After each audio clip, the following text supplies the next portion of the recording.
Good morning. Hemshech Ayin Beis, Volume 3. We are on page 1236, Aleph Reish Lamed Vav.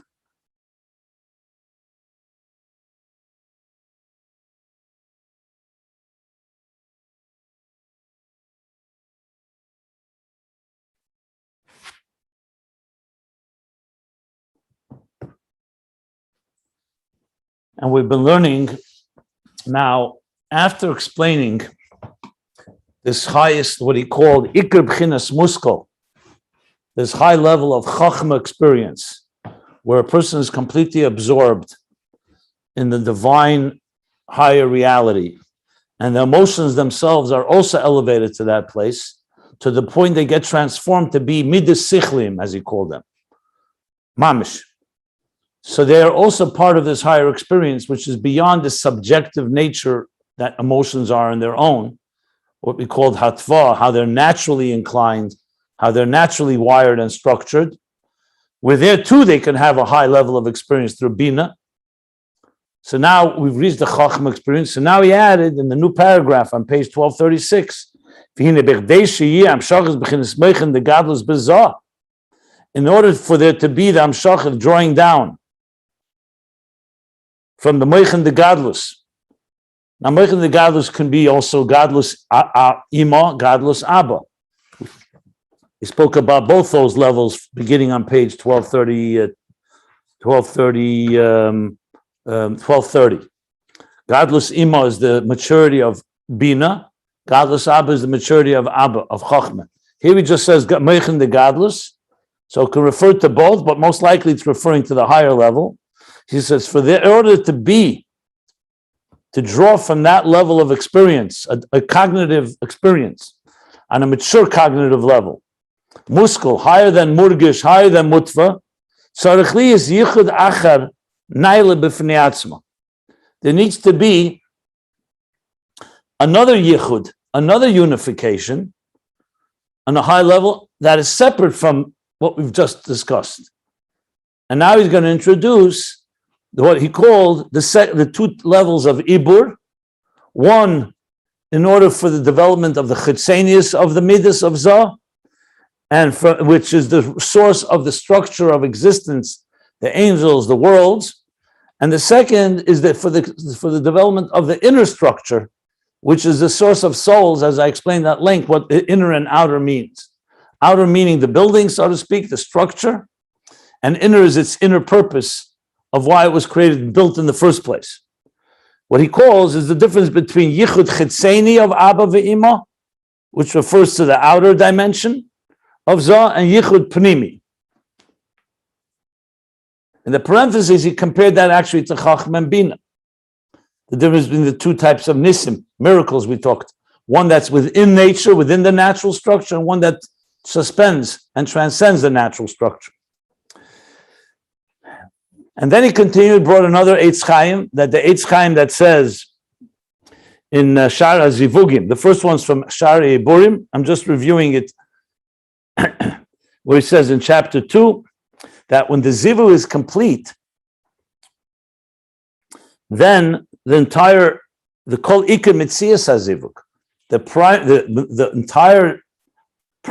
entire focus of this union is in order to transfer and transmit Moichin Gmurim de Gadlus El Zunda Atzilus.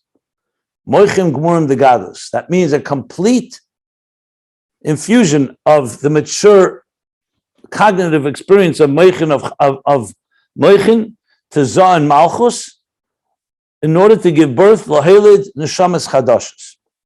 In other words, to bring something new into the entire picture. But when the zivug is not complete, then the way the moichin are transferred to Zah and Malchus is moichin diyanika alone. That's the Zohar. And this now he introduces yet another name, and here he calls it that zivug shalom means when Abba ve'Imma are equal in stature. And again, we discussed that. And also that the Hamshacha from Chochma comes from the highest level of Chochma. Atzilus sheba Chochma. He calls that Abba ve'Imma Eloyin, the Primius and Atzmus of Abba ve'Imma. And that's why Visham again, and that brings the new energy, the new souls. Now, to explain the difference between the Yichud Chitzeni of Abba ve'Imma and Yichud Pnimi, so he said the difference is the Yichud Chitzeni is Hamshacha that comes from the divine energy that's measured and allocated and relates to Nimda B'Seder Ishtalshlus. And there's nothing new there. It's already been allocated, as I discussed with Shem Shaddai.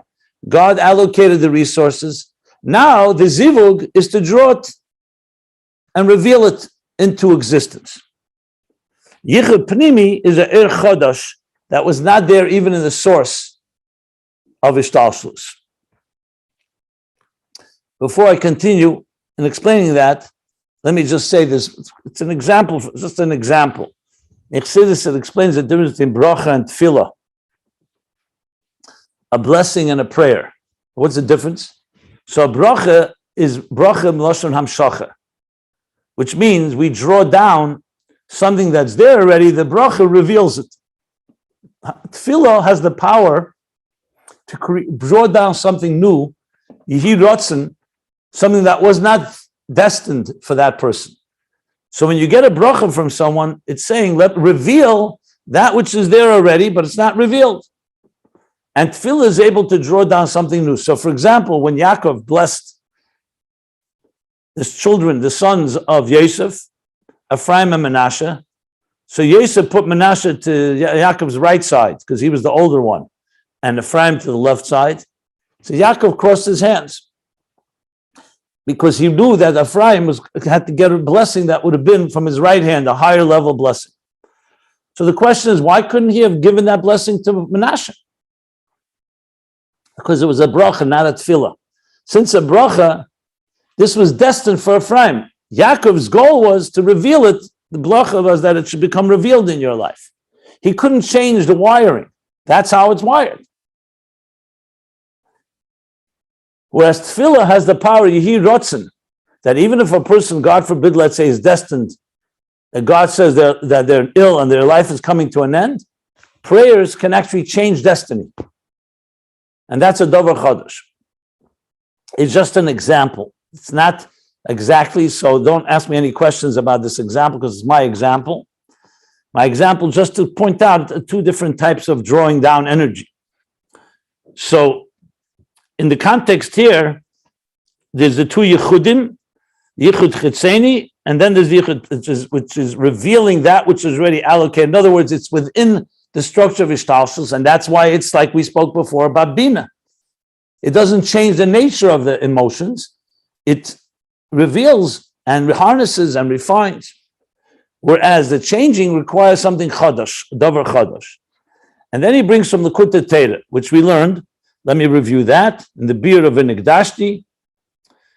So he says the Yichud of Abba ve'Imma means that the Hamshach is not just when they unite, the Zivug of Abba ve'Imma, or the Zivug Shalom, which brings something new. He says when they unite, it's not just that they're bringing down the energy of Chochma Bina. They're drawing down, because Abba ve'Imma is Mekabel, receives from Keser, Arich, and Keser from Atik, to Atzmus, to Ein Sof Atzmus HaMaitze. So why is it called Yichud Abba ve'Imma? Because that's the way. That's whom Pnei Shagili b'Atzilus you the Abba ve'Imma. Because the way to draw that and reveal that in Atzilus, you need Chochma Bina. But the Eir is not a Chochma Bina energy. It's coming from Atzmus Eir Ein Sof. And though the Yichud Chitzeni of Abba ve'Imma is also drawing Eir Ein Sof, that's higher than Atzilus. It's also drawing. It's also not just from Chochma Bina, but the difference is which level of Eir Ein Sof. That in divine energy, it's divine infinite energy itself. There's the outer dimension Chitzenius, which is already has some connection, as we discussed, where God already is in the infinite divine energy, envisioning existence and allocating resources to it. And B'Sheirish Harishin, in the first root, what level is that? is when it arose in his will to emanate the spheres, and an Ein Sof which fills this empty space. Well, it fills the place that will become an empty space after the Tzimtzum. So even before the Tzimtzum addition, this is the Eir, that's Mamala Mokim Acholo. So in other words, it's an energy that is subject to the Tzimtzum, and the Tzimtzum will conceal that energy. So that all is divine energy, but it's the outer level that already relates to existence. The source to the source of Ishtalshlus.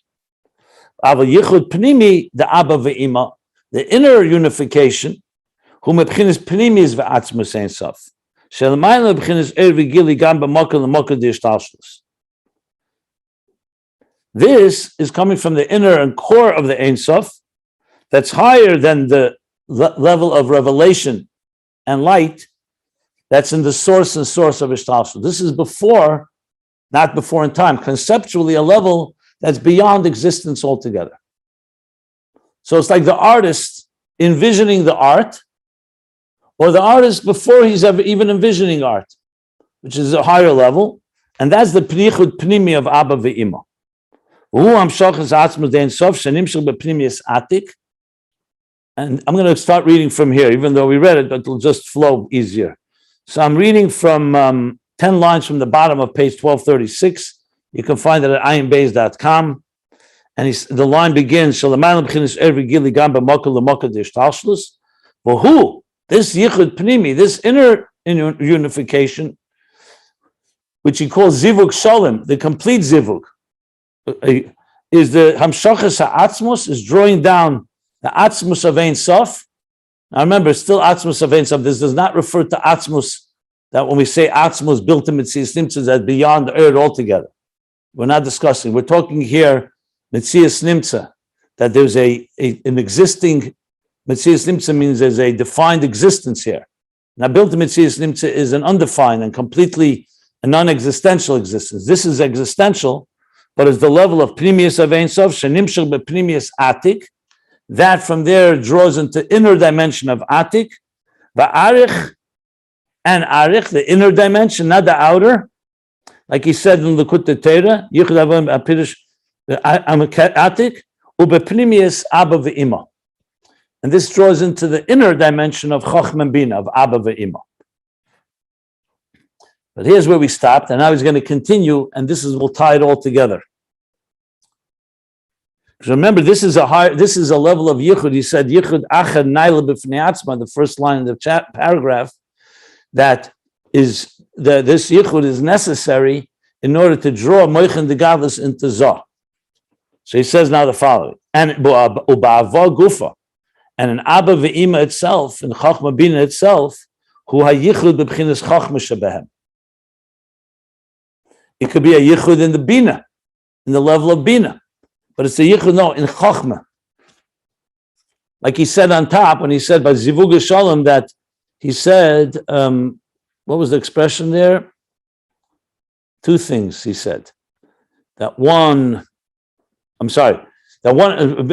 Shalom, he said, one is Abba ve'Imma Shavim became Masan, they're an equal stature, but then he said, V'gam Amshach Nimshim b'Chochma da Abba. Atzilus sheba Chochma, Abba ve'Imma Eloim, Pnimius ve'atzmus Abba ve'Imma. So that's why the focus is on Chochma, because remember we learned earlier before this paragraph that we're talking about the yichud of Chochma, the experience of Chochma, which is higher than Bina. Bina is details, structure.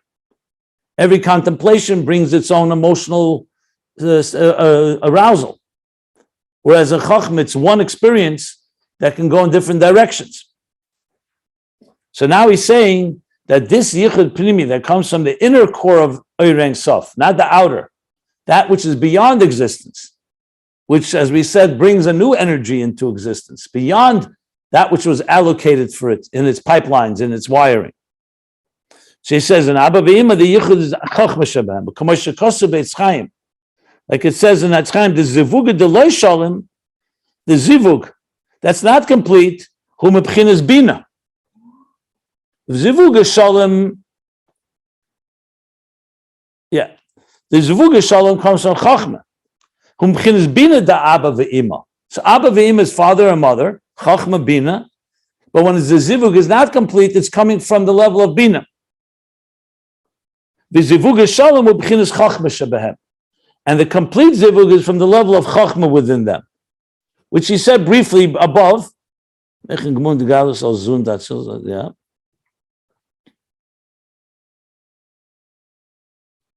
Yeah, but now he's spelling it out. He didn't spell out specifically Chochma Bina. Now, from the Eitz Chaim, he's spelling out that the complete zivug is from Chochma, the incomplete one is from Bina. The Ikar Gilui hu mebchinas HaChochma. And the zivug Shalom, the complete union, is then the primary revelation is from Chochma, which is higher than Bina. And the parentheses he adds now. Now remember, again, we're focusing on Abba ve'Imma. It's a yichud of Chochma and Bina, but there could be two ways that this yichud happens. Abba ve'Imma Eloin, Abba ve'Imma Tatoin, or Chitzeni, yichud Chitzeni, or yichud Pnimi. So yichud Chitzeni is more related to Bina. Also, Abba ve'Imma are uniting, but the unification is not a complete one. And then there's the unification where the Abba is the dominant, and that's what's revealed most, Chochma. For Talia, he now adds in the parentheses. And these 2 points are interdependent. The that when the transmission is coming from Bina within Chochma, then the primary Gili will be from Bina of Bina. In other words, the Yichud is Abba ve'Imma. So when Bina is dominant in that Yichud, Bina within Chochma, so then the Gili will come from Bina within Bina. The Gili to the Midas, that is. But when the transmission comes from Chochma Sheba Chochma, like he said, Atzilus Sheba Chochma, above, Abba Vimi line, so then, Oz Ikra Gili hum B'chinas HaChochma. That's when the primary revelation will come from Chochma. So let me just explain, because he's adding another subtlety here that was not explicitly stated earlier. Besides the fact that Chochma and Bina are different than one another, there's also, when you go a little deeper, remember Chochma and Bina are uniting. So when Bina is the main force, it's the Bina within Chochma that's uniting with Chochma. Well, I should say, let me correct myself. Bina is uniting with the Bina within Chochma, which in simple terms means if Chochma is that higher experience and Bina is already breaking it down, so within Chochma you already have Chochma as is the beginning of Bina. Because remember, Bina is understanding and developing the idea within Chochma. But Chochma has something higher than that, higher than Seichel. Chochma is also the resonating element. Also that Nekuda Primis, understanding the deeper Kavana intention in the idea, and also Riyah, the visualization and clarity that comes from seeing something. But then Chochma has also, as it is, its source for Bina. Because Chochma is the spark of the idea, Bina develops it. And as we learned earlier, there's a Bina within Chochma. That's like within Chochma, the beginnings of that shape that will begin to shape in Bina. So when the Bina Sheba Chochma is the dominant experience, so then the revelation will come through Bina of Bina. However, if the focus on experience is based more on the resonating level, meaning on the truth, that higher truth of Chochma, that Bina does not have, then when it's revealed, it's also revealed, it's a revelation from Chochma, not from Bina. That distinguishes between the two experiences. And this is the difference between the inner unification and the outer one, Chitzeni and Pnimi.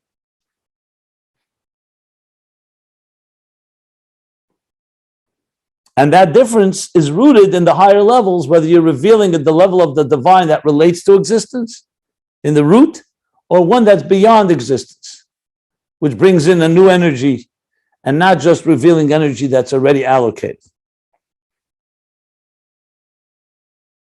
And what does this mean when it comes from Chochma?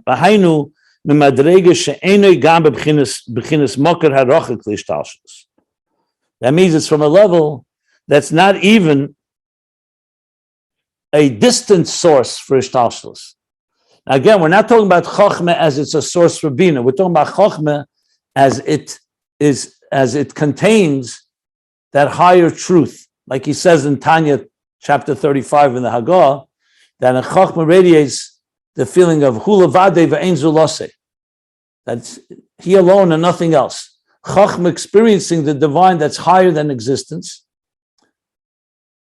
So that is revealing a level, like we said, that goes all the way back to the highest levels that are beyond the source of existence. Even Mokar Harachik. Remember he said Mokar de Mokar. Ukidu de Bina ubchinis Mokar Hakorav l'ishtalshus. As it's known, Bina is a source, a close source to ishtalshus. Because from Bina gives birth to the Midas and to the rest of the structure. V'chachma ubchinis Mokar Harachik. A Chochma is a Mokar Harachik. But b'chinas Chochma shebechachma hu she'ein gam b'chinas Mokar Harachik. So Chochma is a Mokar Harachik because it is ultimately the source for Bina. So therefore it's a source, a distant source from Ishtalshlus. So we have Mokar HaKarev, Mokar Harachik, and now Chochma shebechachma, like we said, not Bina shebechachma. Chochma shebechachma she'ein gam b'chinas Mokar Harachik. You can't even call it a distant source. Who? Hamshach is b'chinas atzmus ein sof shenimshel b'primius hachachma. This is the drawing. This is the hamshach, the transmission of atzmus ein sof, the core of ein sof, not the ein sof that relates to existence, but the core, which nimshach is drawn into and is imbued into primius chachma, primius, not chitzenius chachma. And then he concludes the paragraph with the two sources. Ayin mashin is bar leil dibra masl b'yem hashmini atzeres hadalad. To delve into the Maimer, the fourth Yem Hashmini Atzeres in this Hemshech, which they cite below, is last volume, volume 2, page, they write here, 1169. And regarding the subject of Yichud Chetzeni and Pnimi, inner and outer Yunakin, he's referring to the Maimorim I was citing before, from the Shavuos and after Shavuos Maimorim of Ayin Gimel. She's Ayin Gimel. Upnimi b'dibra masl ba'aleischa aleph tofresh Ayin Gimel, like he says below. That's in volume 1, page 265 and on. I quoted that before with the Ovis and Matan Torah. That was from the ba'aleischa and the surrounding Maimorim there. So now we finish this paragraph at the bottom of page 1236. So to sum it up, what he's introduced now is another element in the whole picture, not just the experience of a Chochma experience, where the person is completely absorbed in something higher reality, and the murgish, the midas there, like he said, is in a state of sichlin. They've been transformed, not just in their natural state; they've been transformed. So he's now in this paragraph, he said, in order to draw that into Zah, that experience, you need to have this higher level of Yichud Abba v'Imma. Till now, we just spoke about Bina and Chochma. Now he's discussed and introduced the Yichud that they have. And in that Yichud, there could be two ways. There can be an outer level of unification and an inner level. So he's basically talking about Chochma within Chochma. And that's the Yichud that we're discussing that brings a new energy into existence. But he's not finished yet. The next paragraph continues this discussion, but that's what he added now, the whole concept of the Yichud and the two levels of Yichud. Zivuk Shalom or not Shalom, Yichud Pnimi of Abba v'Imma, Yichud Chetzeni, Yichud the Abba v'Imma Eloyin, Abba v'Imma Tatoin, different expressions for the similar same idea that are, each one draws down from different track, from Ein Sof, from the highest levels. Okay.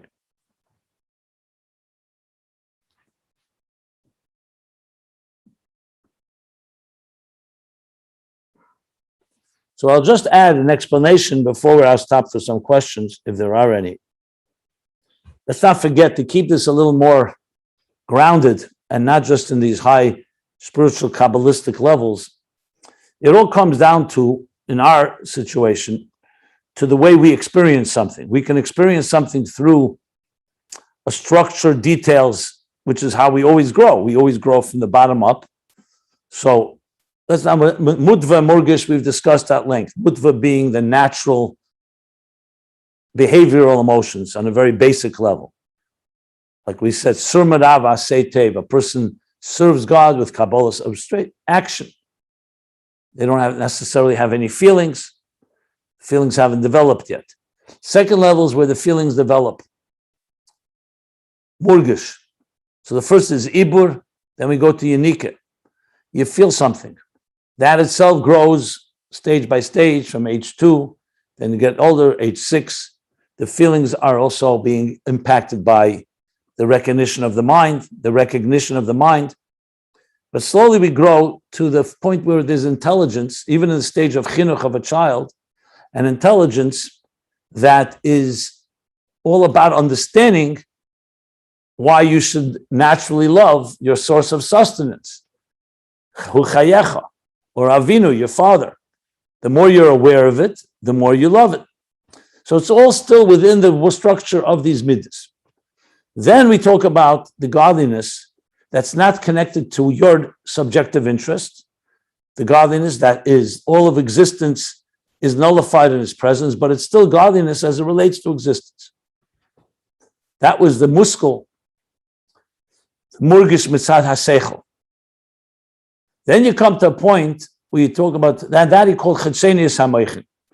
Pnimius hamoichin, he said, was when you are able to contemplate on a godliness that's not through levushe hasaga, not through the garments, not through the handles that we usually relate to.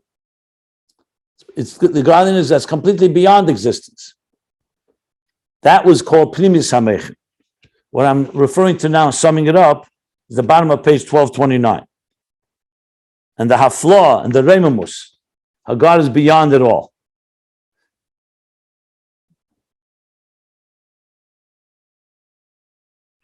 And then he went on and said, there's a difference between bina and chochma. Bina, godless Imma, is in truth, yes, we come to now a level of that's completely beyond, but it still has not transformed the neshama from its natural emotions. It's elevated them. It's refined them. So then comes Chochma, the Chochma's experience is where the midas, everything is absorbed in a higher reality. That's the whole discussion on page 1230, all the way through the top of page 1236, the page we're on now. Between Ayin and Yesh, the Yesh of Bina, the Ayin of Chochma, and how one is more within natural structure, one is elevates beyond the natural.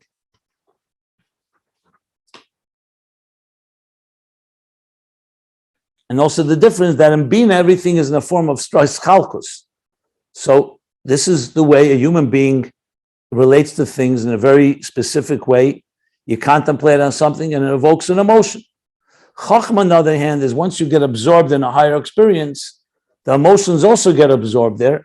And Chesed and Gvura are like equals in that sense.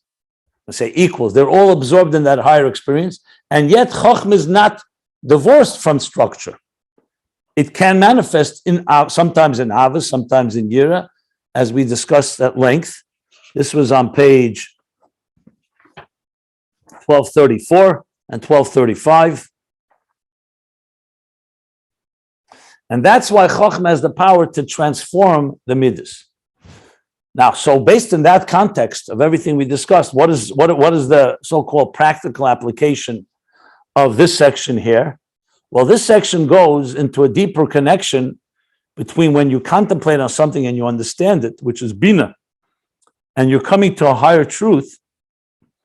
It doesn't just jump from one to the next. Everything is in stages. First, we understand something. We're talking mamata l'mayla, from the bottom up. Once we understand it, we can then become absorbed in that higher reality. But to understand that well, we have to realize that Chochma and Bina have to connect with each other. Chochma speaks to Bina, and Bina speaks to Chochma. So the first stage is where Bina is the dominant force, and that's a yichud, that's more yichud, the zivug, not shalom, because you're not completely absorbed yet in that higher reality. Bina is speaking to Chochma, and is getting something from Chochma, obviously, but it's still within the structure of the whole picture. Then comes a deeper level where Chochma elevates Bina and everything as a result into something that is that absorbing experience that I'm describing here. So in this context here, what he's talking about is how they speak to each other, Chochma and Bina. And there's the two types of ways of that yichud. And in that process, in other words, let's put it in different terms. If Chochma was on its own and Bina was on its own, so yes, that's a process. You conceive of an idea and Bina develops it. But that's not called yichud Chochma and Bina yet. That's just the process of how an idea develops. Yichud Chochma and Bina is when the father and mother you join together. What are they joining? To experience something greater than themselves, to give birth to something. And that is when Chochma and Bina, each one is doing their part. Bina, like the mother, is the development of it. We'll develop it. That's why it's more on our terms and we can relate to it. Chochma will provide the seed of a higher experience. So when they join together, Bina receives that from Chochma. Chochma receives from Bina as it develops and is internalized and integrated within us. And there's two ways that happens, and two stages. One is a more of an outer union, which would be more focused on the Bina part and the Bina within Chochma. And the second is an inner union where now you're going to the level where Chochma is the dominant feature, Chochma Sheba Chochma, Pnimius Chochma, which reveals an Ein Sof that's higher than it all, which will then in turn reveal new energy, new neshamas, whereas Bina is still going to be relating to the structure. But you need both. To give birth to anything, you need father and mother, you need a Chochma and Bina.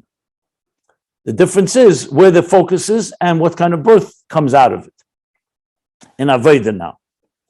So that's a little more explanation. Now, if anybody wants to ask something, please, and then if not, I will continue on the next page, next paragraph. Yeah. Nothing? Good. So but now, top of page 1237. V'hinei, and now, Beis Chaim Shara Zivugim Perik Beis Isa. So he's referring back to the same Eitz Chaim.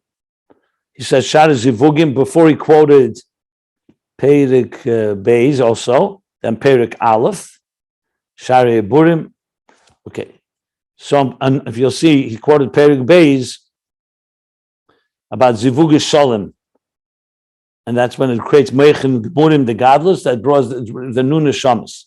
So he says now in Eitz Chaim there, Zivugim Perik Beis Isa, he's adding a new point here, which is going to be even more dense and more complex than what we've learned, but it's a full picture of what happens when we have that deeper unity and the experience of the divine that on that higher level. And if your memory is good and we were learning together back years ago, in the 2/3 of the way through volume 1, you may be familiar with some of the concepts. So he's tying that into as well. And this is the concept of the metzach, the forehead, which reveals the Chochmas Adam Toyer Panav, the inner wisdom of a person, you see primarily on their forehead, metzach, the temple. So he says like this, that in Eitz Chaim he says, that Eitz Chaim, the same Eitz Chaim, the same chapter, the Zivug Shalom, this complete union that we talked about, which creates new souls, the Zivug Shalom, which is reaching into the higher levels of the divine, beyond existence.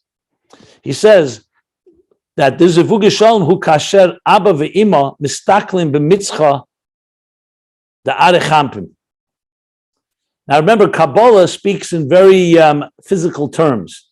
That's why the Baal Shem Tov was very careful. He says, when you learn Kabbalah, you have to be lahafshit megash miyusan, because he uses physical body parts. But you have to abstract it and realize that it's just a muscle for the spiritual body part, so to speak, the spiritual equivalent. So when we say, for example, the 10 faculties, Chochma Bina, they evolve from Nishtalshel Mehen, from the 10 spheres, Chochma Bina Vatzilus. So we understand Mipsari Echzelaka, from my flesh I behold God, We understand it through our faculties. So when we say the word metzach, forehead, and you say when the father and mother look at the forehead of Arich, so you read it, it sounds very anthropomorphic. It sounds very physical. That's why you have to always know that we're talking about spiritual levels, just using the human being who's created in the divine image to explain it. But Eitz Chaim doesn't qualify this. Anyone who learns Kabbalah knows this. She says, when is the Zivuk Shalom is when Abba ve'Imma, Chochma Bina Vatzilus, Mistaklim, are gazing at the mitzcha, the Arich Ampin, on the forehead, the temple of Arich Ampin in Keser. Umekablim Misham, and they receive from them Shin Ayin Nehurin, 370 rays of light. 370 lights. Okay, now this is completely cryptic. What does this mean even? So the first thing, let's make things clear here. Every partsuf means a structure, has in it, like Chochma and Bina has in it the whole structure. We know there's Bina within Chochma, there's Das within Chochma, there's Chesed, Gevura. So when we see a human body which was created in the divine image, every part of it encompasses all the other parts. So we talk about Arich Ampin, that's a level in Keser, but Arich Ampin has 10 spheres. But Arich Ampin, like any supernal, obviously in a spiritual structure, the spiritual structure of the human being, not the created human being, the Adam Elyon, it has a metzach. Metzach is a particular level. So just register this, will help you understand it. You're going to have to maybe even write down what each of these words means in their spiritual level. In Eitz Chaim, he just says, Metzcha mitzcha da'ak Arich Ampin. I have to figure out where that level is. It's clearly in the top level of Chochma Bina, but it's Chochma Bina and higher in the Arich Ampin. And there, they receive something. So when the Abba ve'Imma Vatzilus gaze at the forehead, so to speak, that level in Arich Ampin, they receive particular energy called the 370 Nehurin, lights, or rays of light. So I'm going to explain this more as we go, but I want to read it inside and then. So it's going to be a little dense, and this is not, this every while in Ayin Beis, he goes into Kabbalistic language, which really grounds the ideas in their Kabbalistic source. But for us, it gets a little more complicated because these are terms that we're mostly not accustomed to. And they're not explaining, he's not explaining what this level is until afterwards. So I just suggest be patient. I will explain it all. Just bear with me, but let's read it. And then as we read, we'll explain the levels. So just be patient. We'll go over it until it's clear. Remember, you need to learn this many, many times. At some point, I remember doing this quite a few times, many, many years ago, I would actually write down, I'd make a map for myself of all the levels and give it their names, the Kabbalistic name, and then the Chabad Chassidus way of explaining that Kabbalistic level.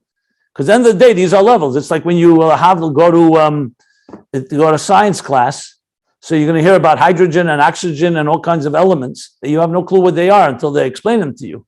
These are just words. They're just names. Same thing here. These are names of different levels in Seder Shtalshlus that are all part of the process of creation and also the process of avodah, of how we connect to godliness. So every level is necessary. But as I said, these are levels that some of us are foreign to us, maybe the first time you're hearing them. Even if not, every time you need to always develop, always work on and say, okay, what is this level referring to? So this is like this Kabbalistic elementary table of the different elements, the different components. And now he continues, he's going to quote another Kabbalah. This is from Zohar now. Ubi Idra Zuta. So Idra Zuta, there's two sections in Zohar called Idra Zuta, Idra Rabba. Idra means a community, a group. The small group, the large group. So Rabbi Shimon Bar Yochai, the author of the Zohar, the great mystic, and also Talmudist and sage and Tana, Rabbi had 10 students. The 10 students who he would teach Kabbalah to were called the Idra Rabbah, the large group. Now, the Idra Rabbah is in Zohar Parsha Nosei. It's called Idra Rabbah. Now, why is it? Because this was a special communion that they had, that they all came together and gathered together, and Rabbi revealed to them very profound secrets of Kabbalah, especially around the Cyrus. And Parsha Nosei talks a lot about hair, but what the spiritual level of the Cyrus are. Of all the different types of Cyrus, there's hair on the head, the hair on the beard, all different.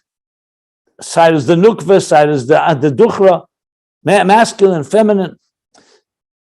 Then, before Rashbi passed away, 3 of his students passed away before him. So in Parsha Hazinu in Zohar, there's a thing called Idra Zuta, the small group, because this was a group of 7 now with Rashbi, because 3 had passed away. This is where we read about also where Rashbi says, come gather together again. I'm going to reveal to you the greatest secrets of all, because this is when I'm going to be passing away. That's when Lag BaOmer is talked about. And Rashbi reveals the Chat Katiris Katarna, that I'm one bind, I bind myself to heaven, all the different expressions very often brought by the Rebbe and by Marmarich Chassidus. Just give you a little background of what Idra Zuta means. So it says Idra Zuta referring to Zohar Parshas Hazinu, volume 3. Idra Rabbah is Zohar Parsha Nosei, volume 2. So in Idra Zuta, Daf Reish Peiches Amud Beis, on page 288b, and interesting, all the prints of Zohar are the same pages. So if you look it up in Zohar, it's on that page 288b. He says, Isa, it says there, Mitzcha de Izgala B'Atika Kadushin, B'Atika Kadisha, Rotzen Ikra. The Mitzcha, the forehead that's revealed in Atika Kadisha, now higher than Arich. Now we're talking about the forehead in Atik. In the holy Atik, it's called Rotzen. The Reisha Ilah. Because that is Reisha Ilah, the supernal, the top level of the Reish of the head. And what is this level? The Lo Yisyada. It's a level that's unknown. Poshit Chad Turna B'Simeyah.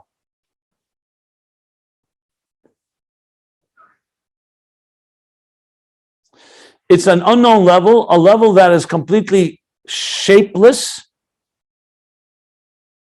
Like Poshit from the word Pshitus. Poshit could also mean to extend, but I think here it means Pshitus as in completely shapeless. Chad Turna B'Simeyah.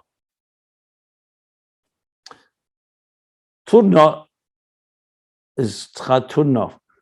Turna is usually, what's a Turna? Not sure what one turna is. The simiyah means a beautiful treasure.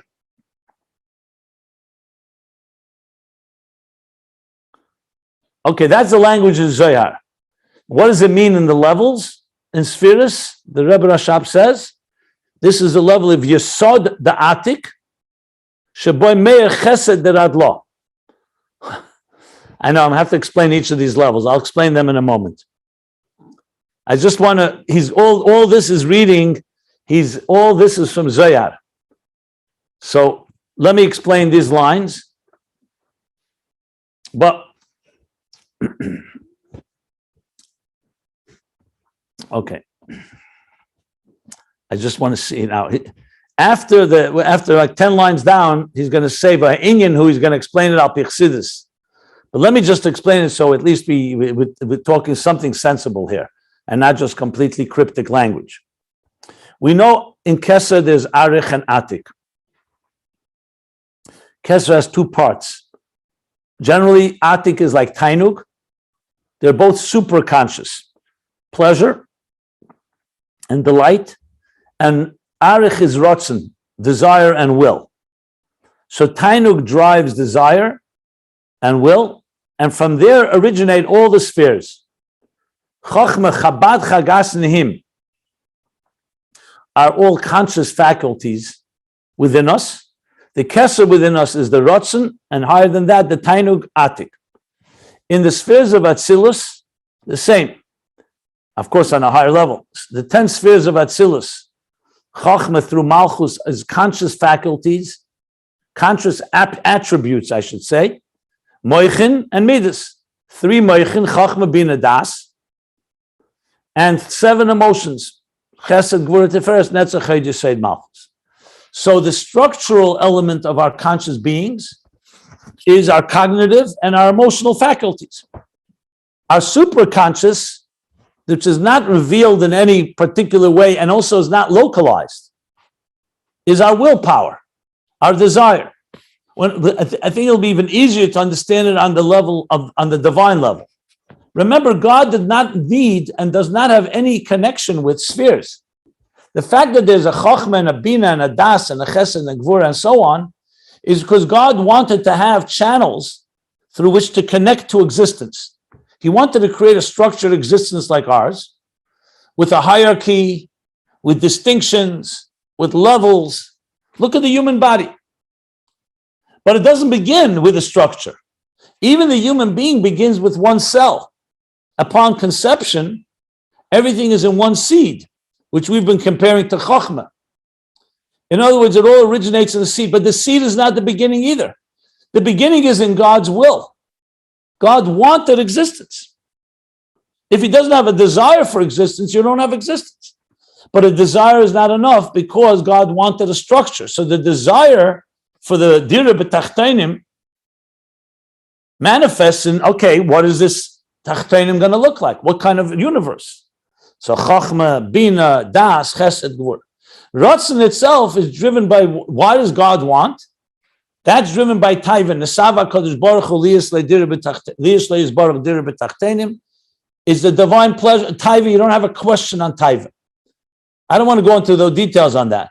But suffice it to say that in the divine level, it begins with Tainug, Atik, Ratzon, then in turn the structure of Chochma through Malchus, Asar Maimaris Nivra Elam evolved from those 10 spheres, and there you have the entire universe. As the Alter Rebbe says in Shiur V'Amuna, that every part of existence comes from these 22 letters of the Hebrew alphabet, which all originate from the Asar Maimaris, the 10 statements which originate from the 10 spheres.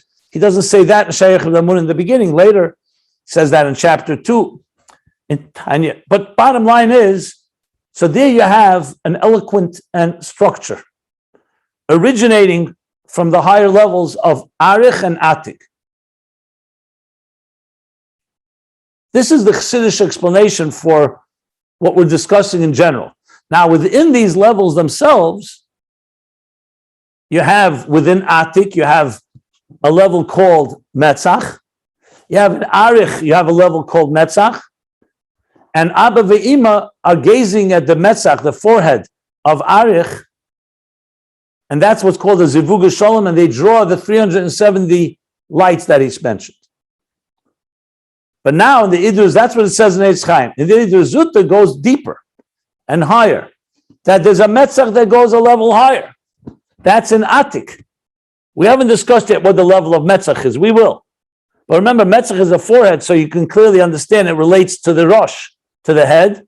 So in some way, it's where the Abba and Imma are looking at the forehead of the higher level of Arich, of Ratzon, which now we're going to Tainug, which is Atik.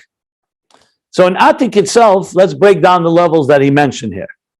In Atik you have, as I said, all the spheres. You have Yesod of Atik. That is called, is Mitzcha Dizgala Ba'atika Kadisha. I'm not sure if that's Yesod of Atik. But there is radiates Chesed of Radla. Let me explain Radla. Reisha de lo yisyada means a head that's unknown. A Reisha de yisyada means unknown. We're conscious of it. We know of it. When we say lo yisyada, Reisha de lo yisyada means it's unknown. And in some places it says that even it's unknown even to itself. It's just beyond consciousness altogether. So Radla would be the highest level in Atik itself, would be Radla. A state of a superconscious, meaning the highest level of Radla. Now in Radla, there's a thing called Chesed, because Radla also is made up of different levels, very subtle. So he says, Chesed Radla, which radiates into Yesod of Atik. So Radla, you can say, is like the Keser of Atik, the Atik of Atik, Chesed of Atik radiates in Yesod of Atik, and that's the level that the Zohar is referring to, which is called Rotzen Ikr the Horeshi Lo de Lo Yisyada. That's Resha de Lo Yisyada. Poshit Chaturna B'Simiyah. Now that I'm thinking about it, could be Poshit here does not mean shapeless. It means that it extends Chaturna into Yesod. So Yesod would be that's the precious treasure within Resha de Lo Yisyada of Atik manifests within Yesod of Atik. I have to look it up inside, but I think that's pshat. But I'll look it up to make sure. So again, mitzchad is galabatik gadoshin rotzen ikra. That's called rotzen. The metzach is called rotzen. The hareshi law.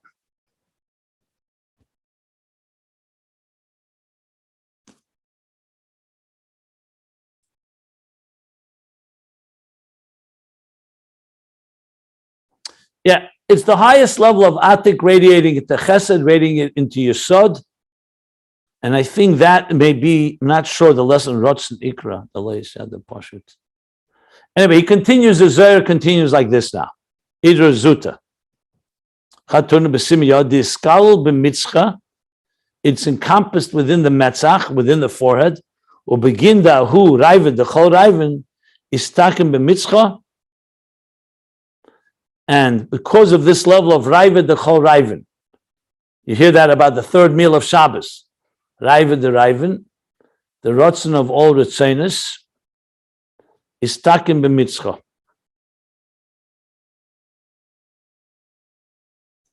Because of this Raiva the Raiven is takim b'mitzcha, manifests in Metzach. Hai mitzcha ikra Rotzen.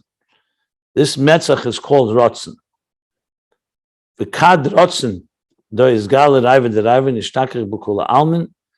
just read it to myself. I'm reading it out loud, but I want to read the whole thing, then I'll translate. The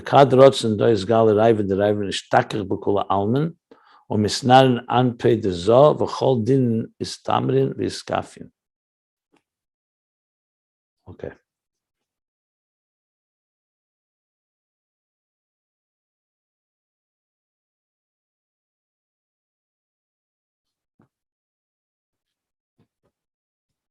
Okay, so the level of Radla, the highest levels of Atik, manifest in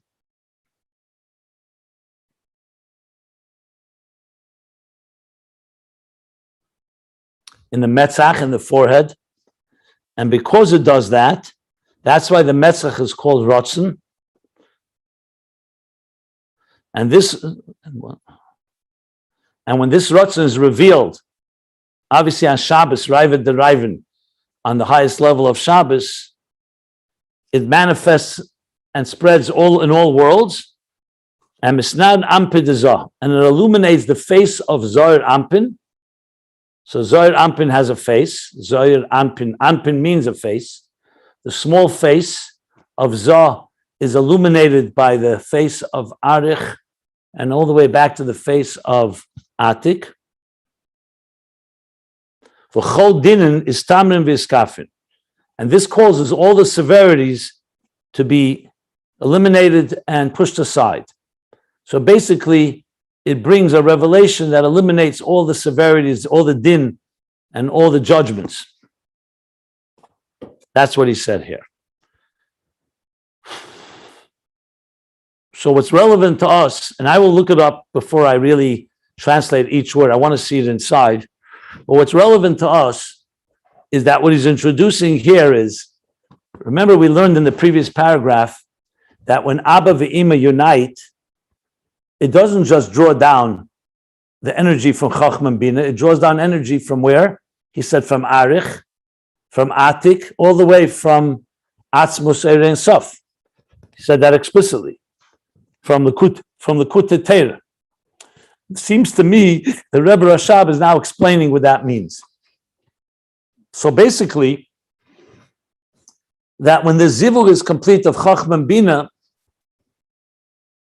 it requires that they gaze and they receive energy from Arich, which in turn is receiving from the Metzach of Atik, and that ultimately radiates through Chochma Bina into Zah, that the face of Zah is now illuminated with these higher levels of energy. So the Midas, like he said, that's why the Midas have that yichud, that the effect that they have on them is impacted by the way the inner dimension, the complete union of Chochma and Bina, as it draws down the higher spiritual levels from Arich and Atik. That's briefly what he's saying here. That's the punchline. But the specific details and all the levels, that I want to still look into, but I gave you the general picture of it. But now I see one more Zohar before we get out of the woods here. Ubi Idra Rabba, remember I mentioned Idra Zutta, Idra Rabba, so he's now quoting from Idra Rabba. And remember, this is the most difficult passages in Zohar. So don't feel bad if you don't understand this. Very few people understand it really completely. So he says in Idra Rabba Dafkuf Chavtes Amar Aleph, in Idra Rabba, this is Zohar in Parsha Nosei, page 129a, he says the following: the Memitzcha de Zah Dina Isayir. From the forehead of Zah, din, severities and judgments emerge, are awakened. Kad is Gala Hai Eis Ratzon, when there's a revelation of that Eis Ratzon, of that auspicious hour, that auspicious time. Kula Mishtachachin Kameh. All these severities and judgments all are melt away and are eliminated in the presence of this Eis Ratzon. And the Rebbe Rashab is saying to look in Biyuri HaZeyar. Remember, the Mitler Rebbe published a Biyuri HaZeyar where he collected all the Maimorim, the discourses delivered by the Alter Rebbe on Zeyar. Every Friday night he would say, on that Parsha he would explain a Zeyar. So in this Biyuri HaZeyar he says, look there, delve there, on this Maimor, on this statement in Zohar. So in other words, all this is explained in the Zohar Parshas Hazinu in Biyuri HaZeyar. So the Zohar Idra Rabba is adding one point to what he said before. Before he said that by Raiva Deraivan, which is the third meal of Shabbos, radiates all the way from the forehead of Atik into the desire, into will, and when that will radiates, it illuminates the face of Zah, and all the severities and judgments are eliminated. In Idra Rabba, he says it even more explicitly, that in general, when you don't have the Raiva Deraivan, that special time, then the severities and judgments are awakened. But when you have the Eis Ratzon, Eis Ratzon, they're all also eliminated. So it's consistent. The two Zohars say basically the same idea. So Zah, the Midas, which on their own can have judgments and severities because they're all focused on the emotional reactions, or as what we called earlier, subjective structure. We now know that there's times like Shabbos and Raiva Deraivan when they get elevated to these highest levels and their judgments are nullified. So these are the Zohar, so he brought Eitz Chaim, Idra Zutta, and Idra Rabba. 3 quotes were brought here. And altogether, give us a picture of how the yichud of Abba ve'Imma, when it's complete, is drawing energy from Arich, from Atik, all the way into Zah, and such nullifying all the judgments and severities. So as I said, I'm going to go over the Zohar again inside. I want to look at it up. I want to go more meticulous each word, but this is the content that I just shared with you. Now he begins to explain it a Chassidus. So this is going to be a little easier, relatively speaking. Simply less cryptic, I should say, less cryptic. I'm not going to say easy. Now, maybe you want to ask me something, you could ask me something, but I said, if you want to ask me interpretation of the Zohar, if anyone has a question, please. But I was going to read now from the Ayin, which I think will help explain all this in a context of Chassidus Chabad. Which page are you? Page 1237, Aleph Reish Lamed Zayin.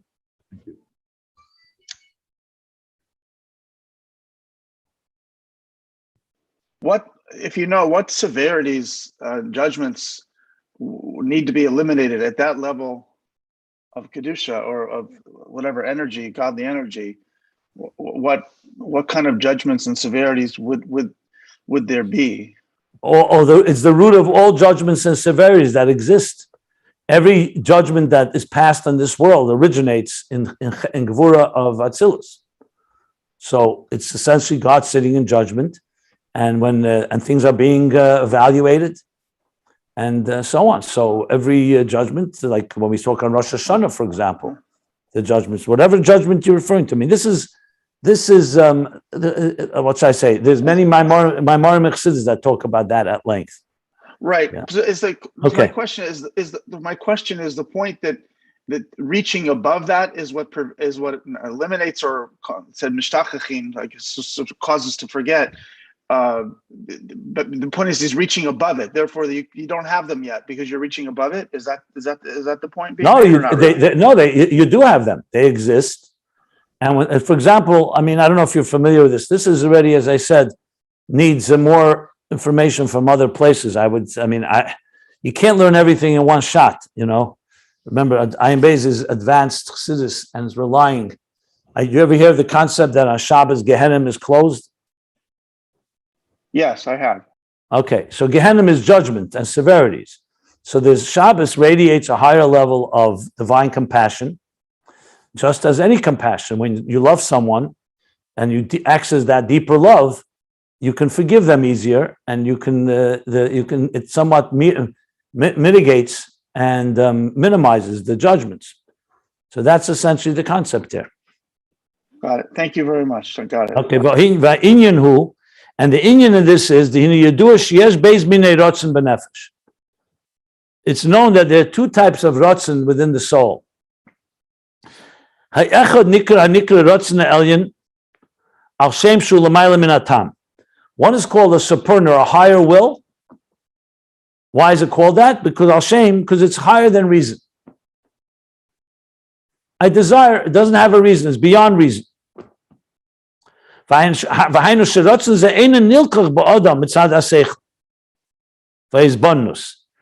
means that this desire is not taken by a person doesn't arrive at this desire due to an intelligent or contemplative process. Interesting word, nilkach. Nilkach means taken. It's not taken through seichel and hisbonenus. It's not born from seichel and hisbonenus. Rak mitzad etzem hanefesh. It's only due to this core soul. That's what he desires. Sheyesh lahatia v'hamshach lezeh. That core soul has an inclination and is drawn to it. I mean, example would be the very rotzen that we have, ein odem beloy bias, that we have a desire to have a home. Obviously, you can explain it because we want to have a shelter, we want to have protection, we want to have our families, etc. But it's fundamental part of the soul that the soul desires it, whether that makes sense or doesn't make sense. It doesn't mean it's irrational. It just means it's not driven by the rational. So all the desires that we have in that way are called rotzen ha'elyon. Beis, the second type of rotzen, nikra rotzen hatachten. It's called the lower desire.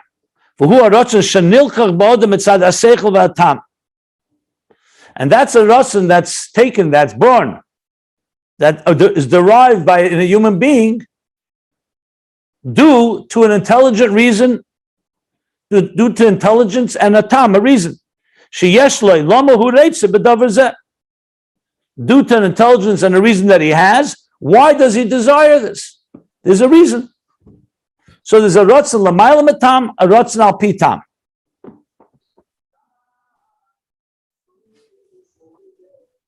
V'nilkach is esvet genumen. Yeah, I know. Like it's derived from. Yeah. Correct. Okay. Now comes a parenthesis, which I don't see the end to. Where's the end of this parenthesis? Oh, it's a long. Oh, okay, here. This is a long parenthesis that goes now a good 20 lines. Looks like.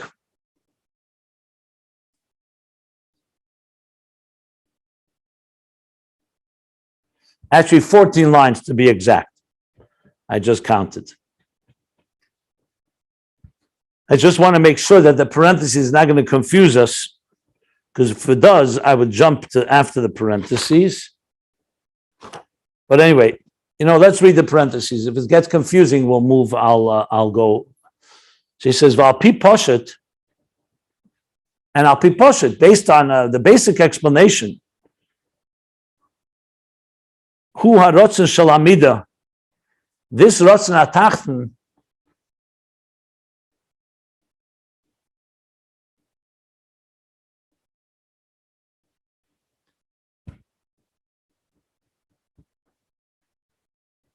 give me a second. I want to read through to see where he's going with this and see whether it's going to be easier to explain.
Okay.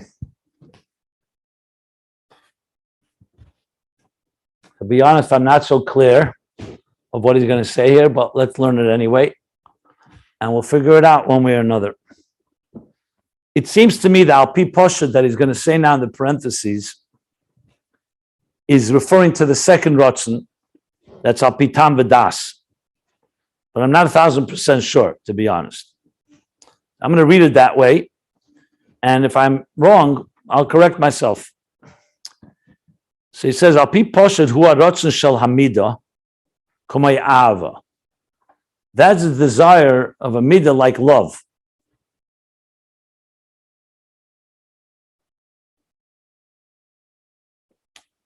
Shuloshen ava. Ava comes from the word ava, the pirushe rotzen. So ava is connected to the root of the letter ava, which is meaning will. So we say desire.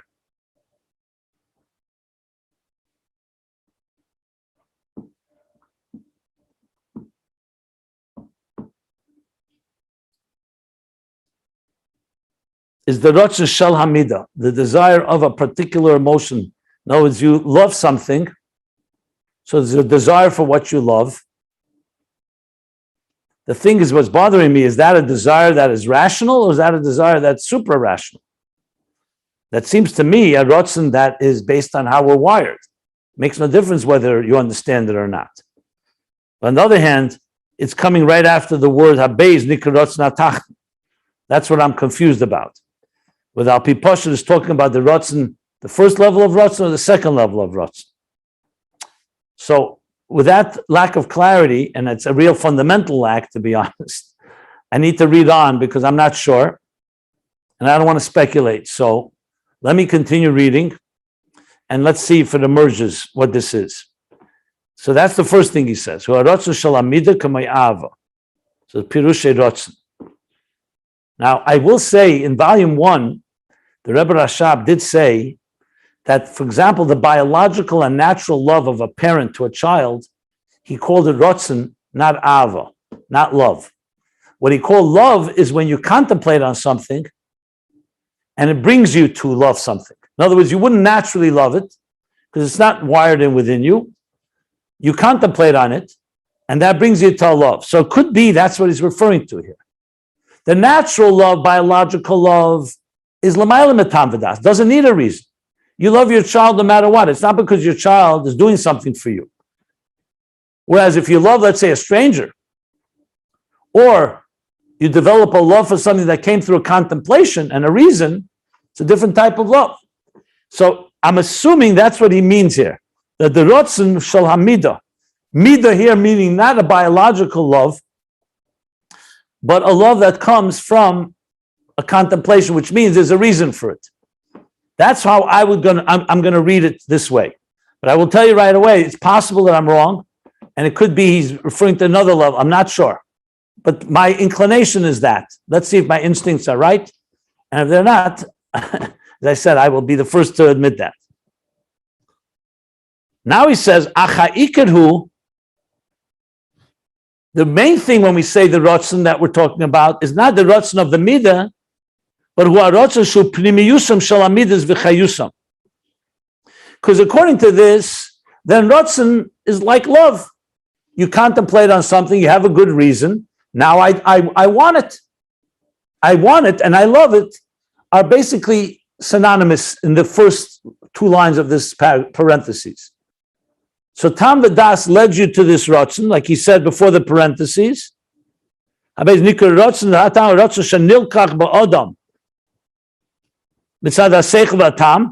So he wants something. That desire is a synonymous with loving it, the rotzen of the midah. But now he says, the main function of this rotzen that we're talking about, it is not the rotzen that identifies with being drawn to something, to the love of something particular, like he says, rotzen shel hamida, k'may ava, but it's a rotzen, general rotzen, shu pnimiyusam, shel hamidas v'chayusam. In other words, you not just have natural emotions that are drawn to different things, but you also have a rotzen in these emotions. The rotzen is giving them vitality. So you could have natural love for something, but if you don't really want it, for whatever reason, you could fight your own natural emotions. It won't have the vitality. That's what he's going to continue discussing here. So this is, I don't know if this is a tangent or not. I think it's not. I think it's very much negeya, relevant to the whole discussion about emotions, changing emotions or not. But let's read it and then we'll try to understand the full context. But we're all doing this together, so let's bear through this. So he says like this, okay. So this pnimiyusan shalamidas shahari b'midas yesh gam ken yira. Which I think he's saying, based on the first explanation, the first thing, the pashat alpi pashat, so then rotzen is associated with ava from the word rotzen. But since emotions also have yira, yira is not from the same root as rotzen, so therefore, rotzen now, what he says, the broader interpretation is that we're talking about rotzen being the will and desire for all emotions. And that's their inner dimension and their vitality, including yira. For who? Harotzen hamaniges hamidus. So this is now a broader definition of rotzen that guides the midas. And he's going to explain what that means. Ukamoi. Im yesh lefonav davar sheyesh beitainug liviteva hamidas. If he has before him something that is that has in it pleasure, according to the natural emotions. So something presented to him that naturally he would have pleasure from. Let's say a good piece of steak. Yeah. However, im misalik l'tzeinim memenu, if he removes his desire from it, mipnei ezatam v'das, you see, apitam v'das, for whatever reason and logic, let's say for argument's sake, the doctor told him you're not allowed to eat steak. So therefore, even though naturally he would have taken to it with pleasure, but if for whatever reason, logical reason, he chooses to remove his will and desire, he will not receive pleasure and joy and enjoyment from this. In other words, his rotzen can override his natural emotional inclination. Like we see in Aveda Sa'adam, when a person through Aveda, that he removes his desire from the crass and coarse matters,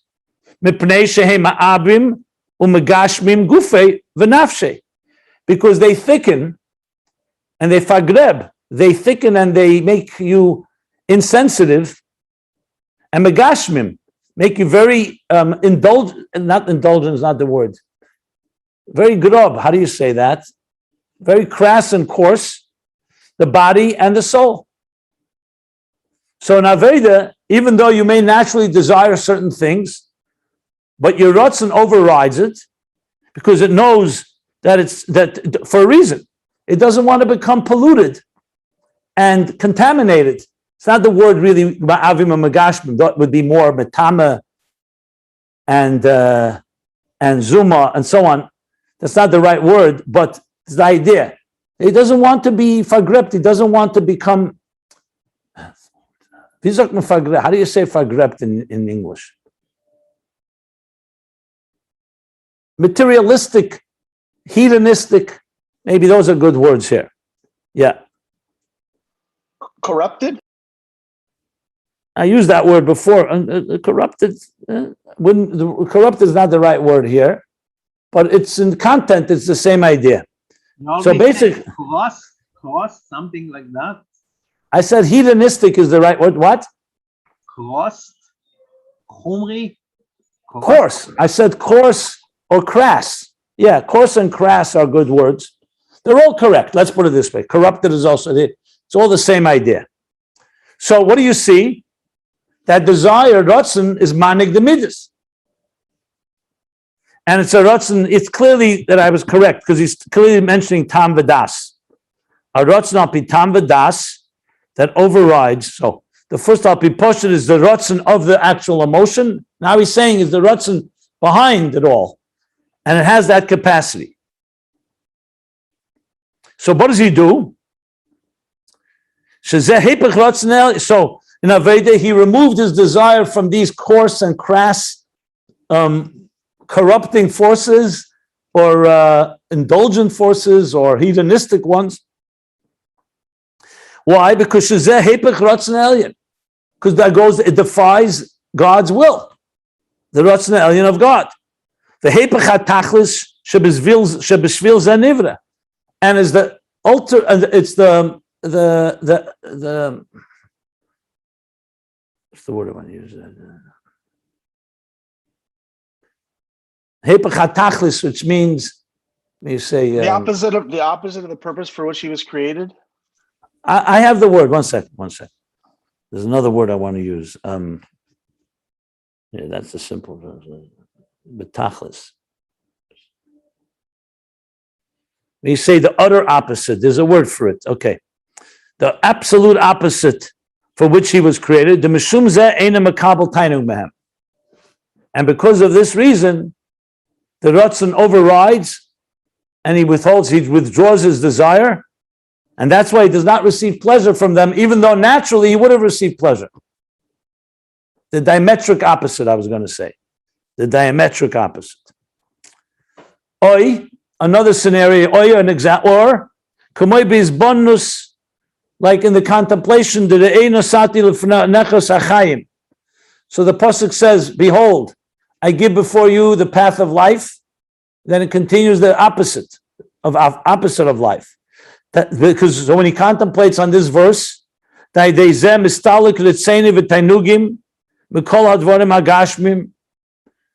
because of this, he says, I want to have the path of life. I don't want to live a dead life. I don't want to live a life that is opposite of life. So through this contemplation, his desire and his pleasure is removed. From all physical matters. because he doesn't find it in any taste and pleasure, because it's the path of death. He realizes that indulging in these physical things brings you death, and not life, real life. And on the contrary, nimas etzlei hadover, he's disgusted by it. U'kamoshon is bar liel, as we learned, as was discussed earlier. Where's this earlier? I don't remember. Close by. It must have been a while back. Nimis etzlei hadover. I'll look for it. And now he's giving another example. V'chein lehepech chas v'shalom. And the same could be in the opposite direction, God forbid. Im yesh lefonav dover shel tzar. Before he said you had a dover shel einig, something before you that's pleasurable, and the desire, for whatever reason, overrides it, and you remove your desire. Now he's saying, if God forbid, someone has before him something of pain, of anguish, tzar, v'yisurim, and afflictions. He said chaz v'shalom because everyone should be protected. So if someone has tzar and yisurim, pain and afflictions, v'hu eised etzene lekach, v'hu eised etzene,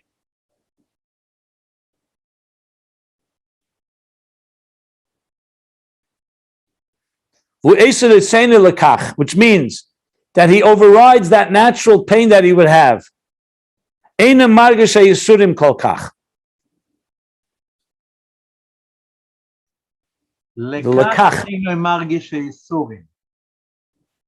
how do you read the sentence? What means who esed etzene?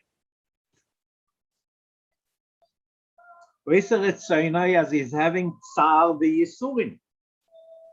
He wants a tsar v'yisurim. No, for sure not. It's the same example. The Ratzon overrides the natural tzar. No, he doesn't want Yisurim. He says, Eine margish Yisurim. Oh, you're saying that. Because he wants the Yisurim, lekach Eine margish Yisurim. Oh, maybe you're right. That's correct. So if someone has tzar, I thought it was the same equivalent. One second, let me see. Okay,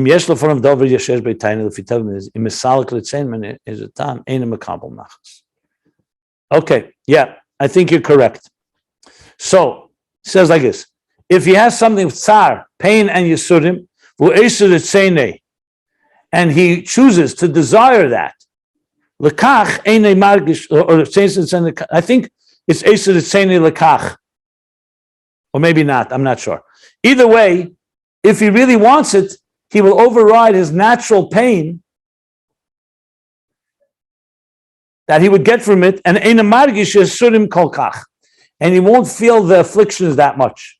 In other words, he accepts like Makabel Yisurim Ba'ava, someone who accepts his afflictions with love, because he wants it, means he's accepting it, so that want will weaken the emotional pain that he'll have from it. Like we see Sigufim, which is, if Yisurim is affliction, Sigufim is, actually Sigufim is afflictions. Yisurim is more, there's another word, Sigufim. Self-flagellation. Shemisagif u'mitzayer nafshe. So there's, today the Baal Shem Tov, the Alter Rebbe, made it clear that it's not a derech of avodah to self-afflict, but there was an element of sigufim, that a person would punish themselves. And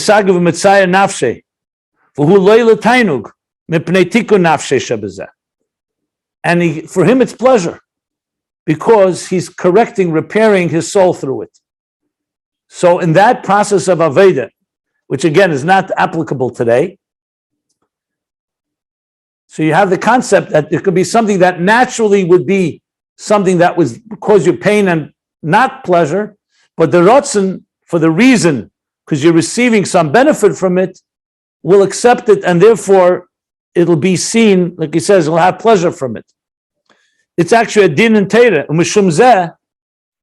and that's why the Gemara, there's a din and Shulchan Aruch, hitiru lisanis taidens cholam b'Shabbos. So they allowed somebody to fast a dream fast on Shabbos.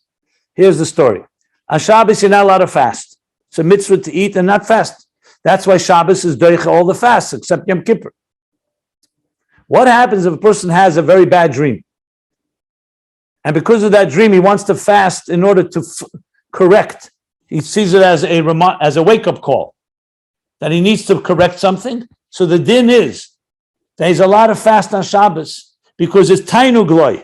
That's the lashon in the Alter Rebbe Shulchan Aruch. Why are you not allowed to fast on Shabbos? Because Shabbos is a day of tainug, of pleasure. But how do you have pleasure? Through eating and drinking. But if a person is going to have pleasure from fasting because it's going to be a tikkun that will mitigate and eliminate the negative dream that he had, he's allowed to fast because it's a pleasure for him. It doesn't just say he's allowed to fast to so-called relieve the negative dream. It's because it actually becomes his pleasure. So therefore it's Tainuk Shabbos. So what do you see from that? That the Ratzon, which has a reason, is controlling the midas, the emotions. In Kabbalah, this is the level. Teferes the Imma shenasa keser l'zah. Teferes le'imma, the teferes of bina, which is the contemplation that the person is having that's causing this desire, that's causing him to want. What does it come? It becomes keser l'zah. So teferes of Imma, the contemplation of bina, is becoming the ratzon of zah, the desire that affects and even controls the emotions. Like it says, look at the Torah in the first Maimer Ba'aleischa, and the beer in look at the Torah Shirashirim al kol kovid chup, al kol kovid. Okay. So this parenthesis covered the second level of Ratzon al pitam, that due to a reason, the Ratzon is able to basically why he wants it. But then in this parenthesis, he went a lot further than just why he wants it. How desire, he explains what kind of Ratzon is this. First he said Ratzon, the Ratzon ta'ava, this is the desire to love it. Now he went deeper, is the Ratzon that controls and mani kol amidus. And he gave all the examples for that, because when a person doesn't want something or wants something, both ways, he can, if he doesn't want something, he cannot have the pleasure in something he naturally would have pleasure. And if he wants something, he can even have pleasure in something that naturally would cause him pain. That's the punchline of this parenthesis. He sums it up in the next sentence. Yeah. So what bottom line is, so therefore, so we have now two levels of Ratzon. And the parenthesis discusses this second level. Now he says, V'hine, and I don't know if I should read much more. I'll read two more lines. V'hine, and now, harotzon hatachten, this lower rotzon that we just spoke about, which is al pitam v'das, that has a logical reason. Kasher meir ba'ir ha'seichel. Actually, he's adding a whole new thing here. I don't know if I should continue. Maybe I'll stop right here.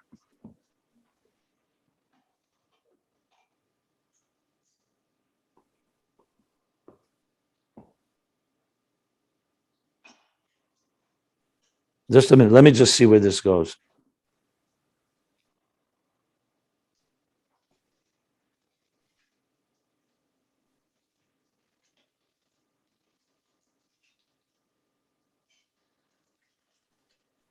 Okay, what the Rebbe Rashab is going to do now is going to go and analyze this Ratzon HaTachten in several ways, how that manifests. Since it's driven by intelligence, so remember in the parentheses he said, is the vitality. So he's going to explain that there's a Ratzon where the Seichel is radiating very powerfully. So then it's a Ratzon, that's what he says, that's the first. And then there's going to be that his Seichel told him once, this is worth desiring, even if he doesn't always understand it, he just came to a decision, that's what he's going to do. So I'm going to stop here after the end of the parentheses. And we'll learn further tomorrow. But we're going to continue discussing. It's going to bring it back to understand the Zohar and the Eitz Chaim in the top of the page.